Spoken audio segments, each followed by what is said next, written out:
Sementara dari secara umum ayat ini menjelaskan kepada kita mengenai qawaid al-qital fi sabilillah, kaedah-kaedah berperang pada jalan Allah Subhanahu wa taala, adab-adab berperang dalam Islam.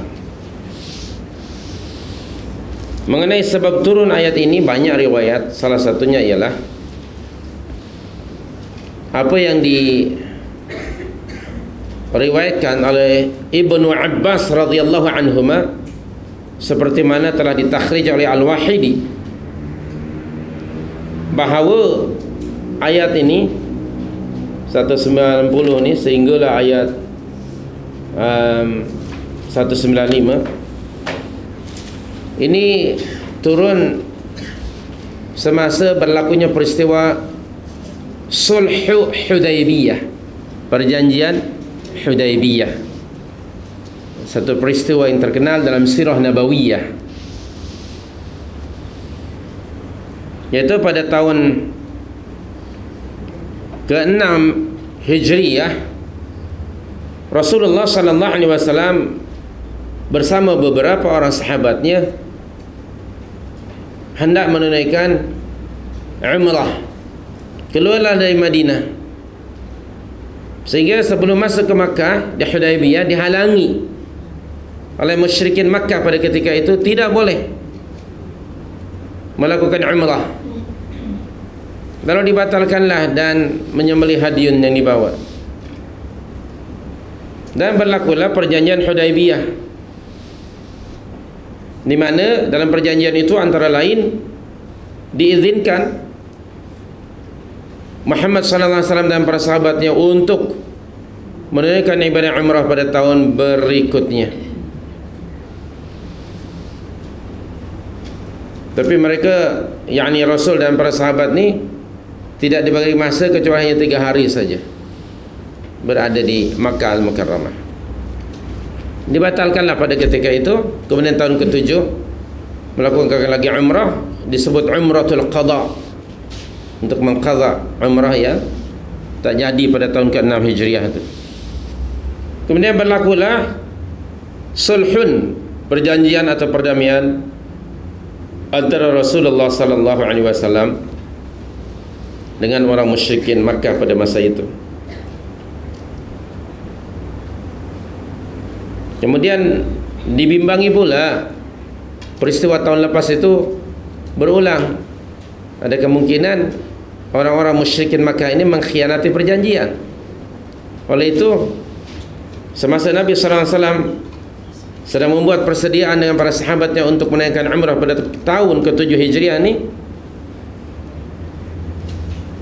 pada waktu yang sama juga disiapkan bimbang nanti diperangi pula oleh orang-orang musyrikin Makkah.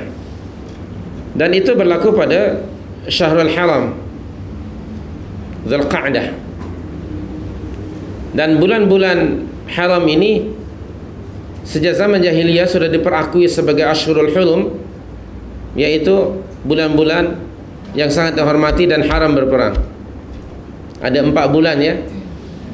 Dalam surah 9 ayat 36 itu Allah bagi tahu. Okey. Syawal, Dzulqa'dah, Dzulhijjah dan Muharram.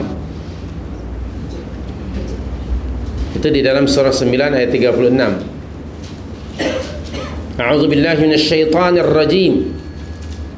Inna 'iddatash shuhuri 'indallahi 12 syahran yawma khalaqas samawati wal ardh. 12 syahran fi kitabillah yawma khalaqas samawati wal ardh minha apa? Arba'atun hurum. Ada footnote di bawah. Yang 4 bulan tu apa dia? Muharram, Rajab, Dzulqa'dah, Dzulhijjah. Bukan Syawal, minta maaf. Muharram, Rajab, Dzulqa'dah, Dzulhijjah. Itu arba'atul hurum, 4 bulan yang dihormati. Orang jahiliyah pun menghormati. Tidak boleh berperang, haram berperang pada bulan-bulan tersebut, sebab itu termasuk Ashhurul Hajj. bulan Zulqa'dah tu bulan haram. Ia berlaku pada bulan haram.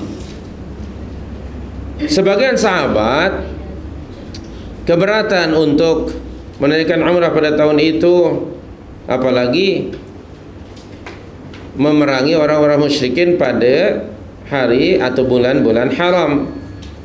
Maka turun, kebetulan kalaupun nanti berperang, dibimbangi peperangan itu berlaku di tanah haram, di sekitar Masjidil Haram dan kawasan-kawasan di tanah haram. Maka sebagian para sahabat enggan, tidak mau berumrah. Turunlah ayat ini, waqatilu fi sabilillahi alladhina yuqatilunakum. Alladzina yuqatilunakum, yang dimaksud pada ketika itu kaum Quraisy, musyrikin Quraisy.